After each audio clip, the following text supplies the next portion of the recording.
Hello दोस्तों, नमस्कार, सत श्री अकाल, आदाब। एक बार फिर आप तमाम लोगों का स्वागत है आपके अपने चैनल डी के गुड बुक में। उम्मीद है सब अच्छे होंगे। साथियों, एक बार फिर दोबारा से उपस्थित हूँ आप सबके बीच एक बहुत ही इंटरेस्टिंग स्टोरी लेकर के। और आज की कहानी अमेरिका से है।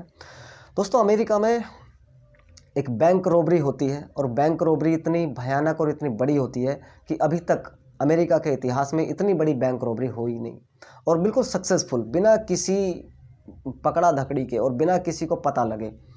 और बहुत बड़ा कैश, मतलब छोटी मोटी रॉबरी नहीं, हज़ारों लाखों में नहीं, अरबों में। और इसको अंजाम देने वाले कौन लोग और कितने शातिर और कितने साफ माइंड थे, उसके बारे में आज बात करेंगे। दोस्तों, आज की कहानी एक ऐसी कहानी है जो बहुत सारी चीज़ों पर सवाल खड़ा करती है, जैसे सिक्योरिटी सिस्टम या हमारे आसपास रहने वाले लोग जिन पर हम विश्वास करते हैं। क्योंकि कहते हैं कि अपने बिना अपने के कोई बड़ा काम नहीं हो सकता। कोई बड़ा, जिस तरह से कहें तो किसी को फंसाना हो या अंदर तक की जो खबर रखता हो उसके बारे में कुछ बताना हो, कहाँ क्या हो रहा है, किसने क्या किया, ये ज़्यादातर हम अपने जो करीबी लोग होते हैं कई बार उनकी वजह से हम नुकसान कर लेते हैं अपना। तो यहाँ भी अपने जो अपने कहते थे जिसको, उन्हीं ने ही ऐसा कुछ काम कर दिया। तो आज की कहानी शुरू करता हूँ। बहुत इंटरेस्टिंग है। अगर आप इस वीडियो पर आ गए हैं तो प्लीज़ इसको पूरा देख लीजिएगा। बहुत कुछ सिखाने को मिलेगा और मुझे भी बहुत कुछ सीखने को मिलेगा। आज की कहानी है, थोड़ी सी इसके ऊपर मेहनत की गई है, तो मैं विस्तार से सुनाता हूँ। साथियों, आज की कहानी जैसे मैंने पहले बताया अमेरिका से शुरू होती है। और अमेरिका में एक डंबार आर्म्ड कंपनी की वैन चलती थी, कैश वैन जिनको बोलते हैं, जैसे हमारे यहाँ पे भारत में भी चलती हैं। इस कैश वैन का जो काम होता है, कैश को पिक करना होता है, किसी एटीएम में डिपॉजिट करना है, बैंक को पहुंचाना है, और इस तरह से कैश से संबंधित सारा काम करती थी। और ये जो एक प्राइवेट कंपनी थी जिसका नाम था डंबार आर्म्ड कंपनी की सैकड़ों वैन चलती थी और इनके कई दफ्तर थे। उस दफ्तर में क्या होता है कि जहाँ से कैश को उठाना है पहले दफ्तर में लाया जाता था। दफ्तर में लाने के बाद में पूरी तरह से तफ्तीश की जाती थी और पूरी तरह से गिनती विनती की जाती थी। अब कहाँ कितना कैश जाना है वो पहुंचाने का काम करती थी। और इससे पहले किस बैग में कितना कैश है वो सारा चीज़ लेखा जोखा रखती थी। कौन से नोट किस बैग में ज़्यादा हैं, छोटे नोट किस बैग में, बड़े नोट किस बैग में, ये सारा कुछ वो करते थे। और उसका उनका एक काम था, कौन से एटीएम में कैश को डिपॉजिट कराना है, कौन से बैंक से कैश लेके आना है, कौन से बैंक को कैश देने जाना है, वो सारी चीज़ें करना इस कंपनी का काम था। इस कंपनी में एक व्यक्ति और काम करता था जिसका नाम था एलन पेस। अब ये एलन पेस जो था, ये वहाँ का सिक्योरिटी इंचार्ज था, एक तरह से कहें तो रीजनल सेफ्टी इंस्पेक्टर, और अच्छी खासी पोस्ट पर था। तो इसका जो काम होता था पूरी तरह से प्रोटेक्ट करना, कंपनी को भी, वैन को भी, और जहाँ दफ्तर था उसको भी। तो ये पूरी तरह से इसका जो काम था सिक्योरिटी देना था। अब एलन पेस काफ़ी टाइम से वहाँ काम कर रहा है, सबका भरोसेमंद व्यक्ति, पूरी तरह कोई शक करने की कोई गुंजाइश नहीं। लेकिन हाँ, उसके मन में एक बात शुरू से थी कि बहुत कैश आता है, बहुत मोटा पैसा आता है, तो क्यों ना यहाँ से एक हाथ मारा जाए, कभी मौका मिला तो मैं ये हाथ जरूर मारूंगा।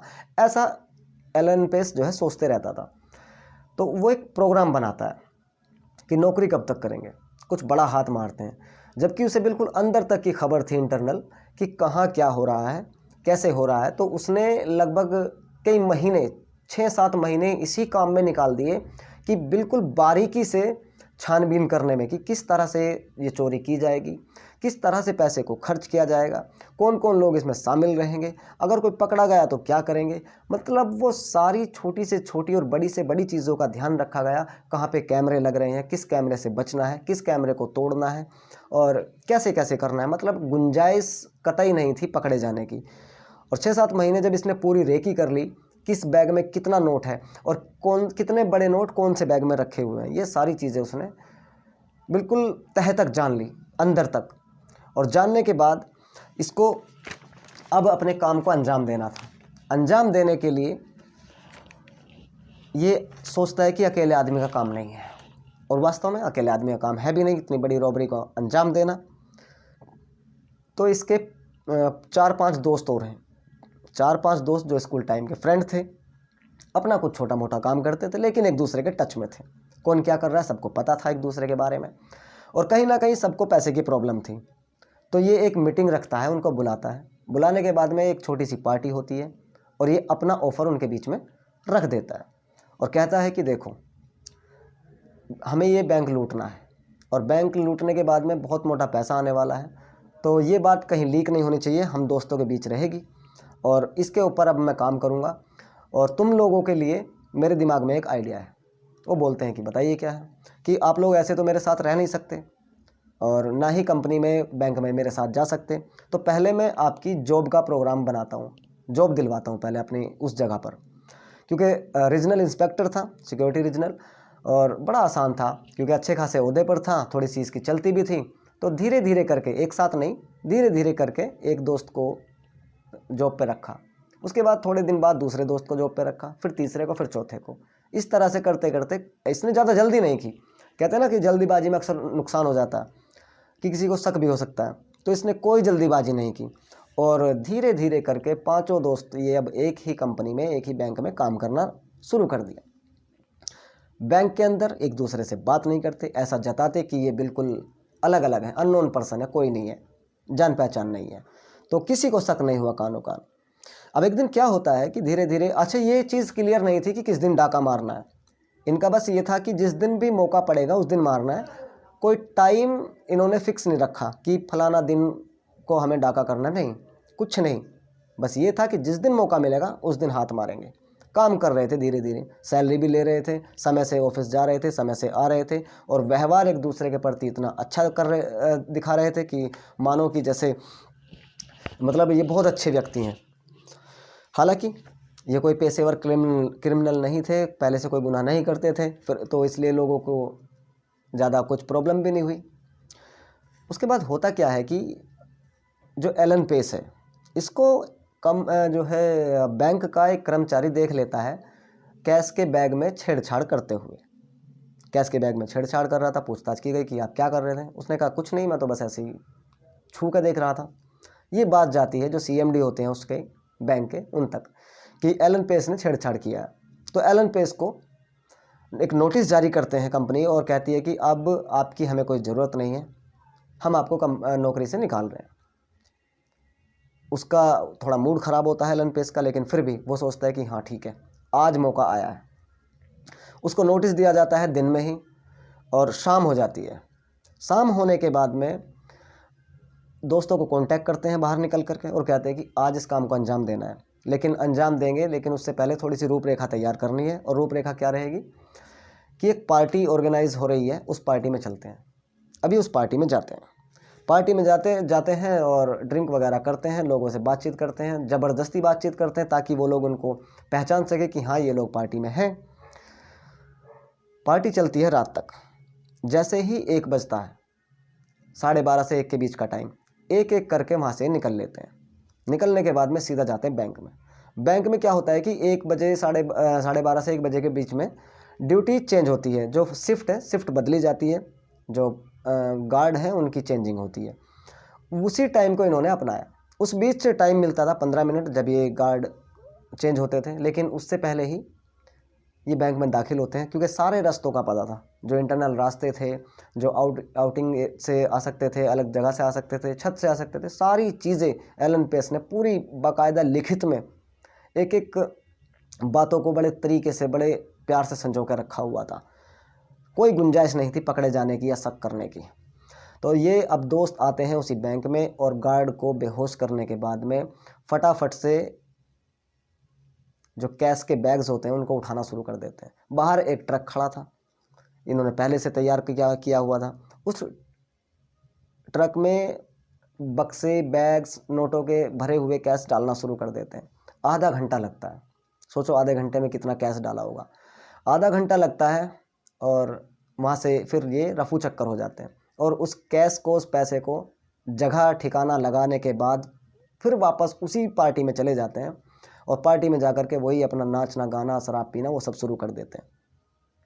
सुबह होने से पहले ही जब गार्ड की शिफ्ट बदली गई, दूसरे गार्ड आए, उन्होंने देखा कि चोरी हो गई है, गार्ड बेहोश पड़े हैं। आनंद फानंद में तुरंत पुलिस को इतला की गई और जो मालिक हैं उनको भी इतला की गई। सब लोग आ गए। सुबह हो गई। सुबह होने के बाद मामला पूरा मीडिया में छाया हुआ था, लेकिन कैश कोई बता नहीं रहा था कि कितना है, क्योंकि रेपुटेशन का मामला है कि इतना कैश चोरी कर दिया और बैंक ने कुछ किया नहीं।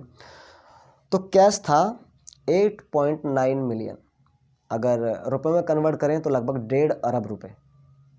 1.5 अरब रुपए की रकम पर इन्होंने हाथ साफ कर दिया था। शक जाता है अपने वालों पे ही, क्योंकि सबको पता था, पहली नज़र में देख के लग रहा था कि बिना किसी अपने के ये काम करना पॉसिबल है ही नहीं, क्योंकि सारे काम इस तरह से किए गए थे कि मानो किसी को पहले से सब कुछ पता है। तो पहला जो शक जाता है वो एलन पेस के ऊपर जाता है। एलन पेस को गिरफ्तार किया जाता है। गिरफ्तार करने के बाद में पूछताछ होती है। पूछताछ में बताता है कि नहीं, मुझे तो इन्होंने ड्यूटी से निकाल दिया, नौकरी से निकाल दिया था, तो मैं तो शाम को पार्टी कर रहा था, और अगर यकीन नहीं है तो आप बाकी लोगों से पूछ सकते हैं। जितने लोग पार्टी में थे उस टाइम, उन सब से पूछताछ की जाती है, और वो कहते हैं कि हाँ, ये व्यक्ति हमारे साथ हमारी पार्टी में था, पूरी रात था।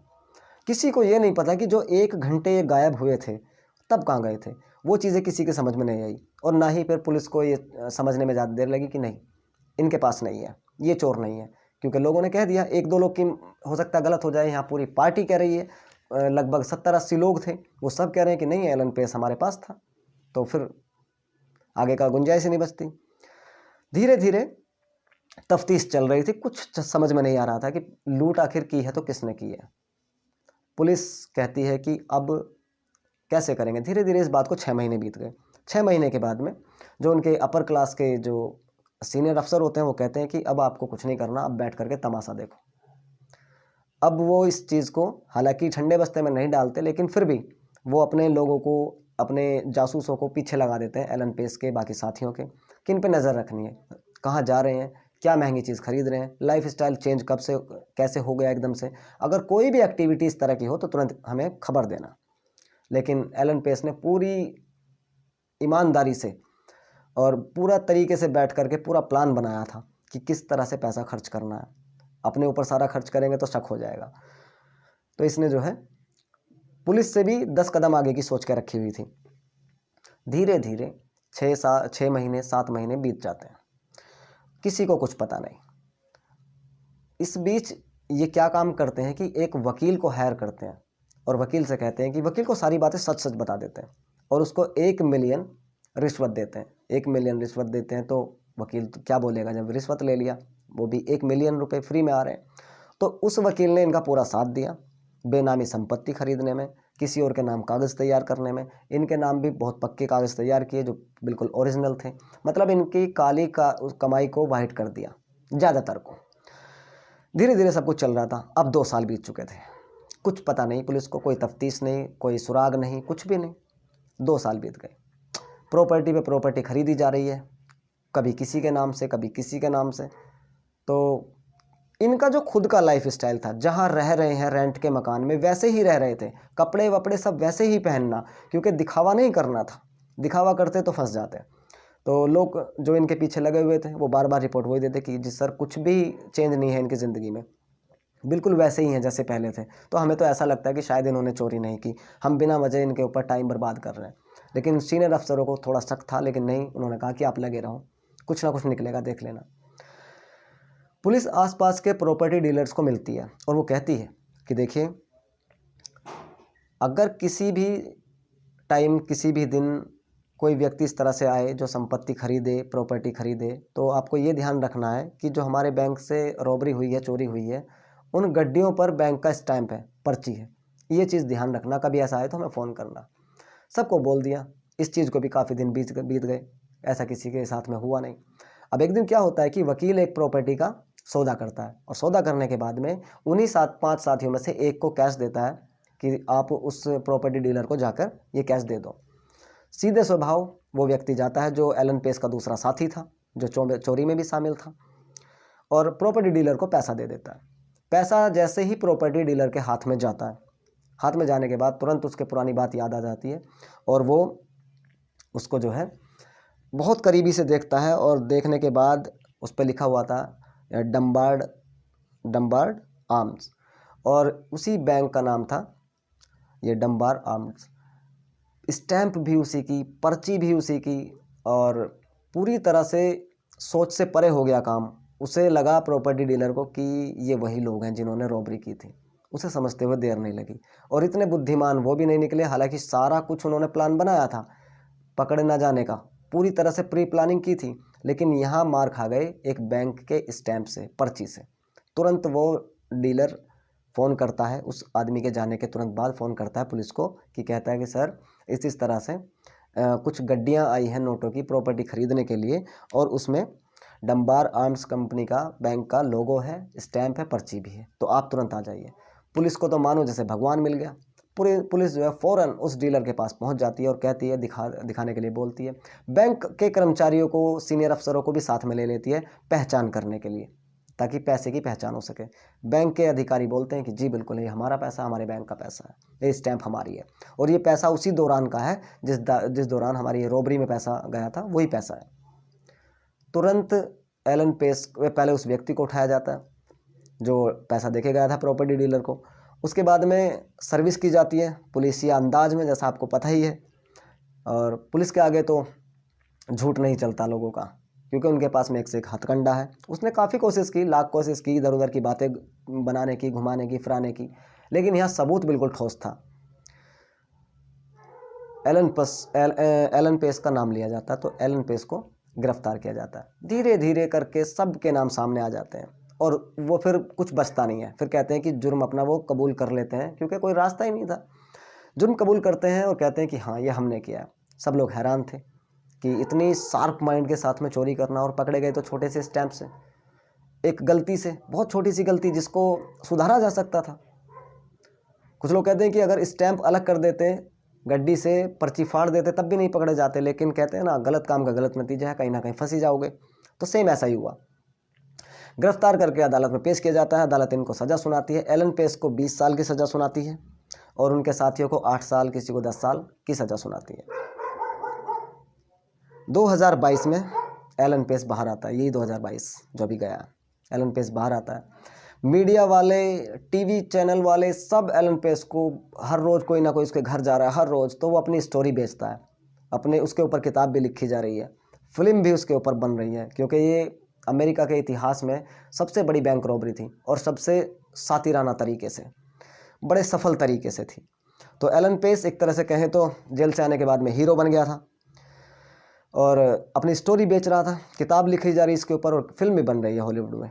खैर, कहते हैं गलत काम का नतीजा खैर गलत ही होता है। कुछ दिन के बाद ही सही, 2-2.5 साल के बाद ही सही, लेकिन केस खुला, और केस खुलने के बाद में पैसा बरामद भी हुआ। लेकिन उनमें से काफ़ी पैसा ये खर्च कर चुके थे, लगभग 5 मिलियन ये खर्च कर चुके थे, और बाकी पैसा ना जाने कहाँ है। ना तो वो रिकवर किया गया, क्योंकि जेल चले गए थे, और ना ही किसी ने जल्दी से बताया कि पैसा कहाँ कहाँ है। तो एलन पेस के पास अगर कहें तो संपत्ति बहुत है, और जो उसका वकील था, हो सकता है वकील ने भी अपनी संपत्ति अच्छी खासी बना रखी होगी, और कुछ अपने नाम पे, कुछ रिश्तेदारों के नाम पे, कभी किसी के नाम पे, क्योंकि एलन पेस के नाम से कुछ नहीं था। उसने साफ साफ ये कहा था कि अगर हम अपने नाम से कुछ खरीदेंगे तो हम रडार पे आ जाएंगे, क्योंकि हमारे पास इतने पैसे हैं नहीं, और सरकार पूछेगी कि इतना पैसा कहाँ से आया, तो जवाब नहीं होगा।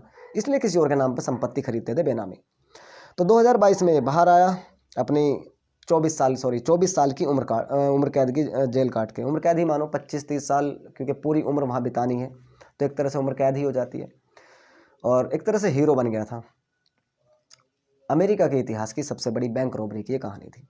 आपको कैसी लगी? क्या इससे सीखने को मिलता है?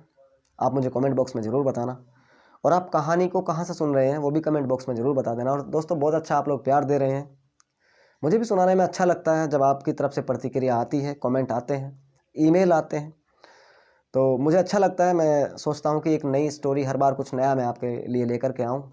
तो ये आज की कहानी थी, आपको कैसी लगी ज़रूर बताना। चैनल का काम अच्छा लगता है तो आप इसको सब्सक्राइब कर सकते हैं, नहीं लगता तो आपकी मर्जी, आज विश। खैर, बहुत बहुत शुक्रिया, बहुत बहुत धन्यवाद, thank you so very much. जल्दी मिलते हैं किसी और नए दिन, किसी और नए कहानी के साथ। तब तक अपना ख्याल रखें, और आपके लिए वही मेरे पुराने अंदाज में कि खुश रहो, आबाद रहो, जहाँ भी रहो जिंदाबाद रहो। Thank you so very much. जल्दी मिलते हैं किसी और दिन, तब तक अपना ख्याल रखें। जय हिंद, जय भारत।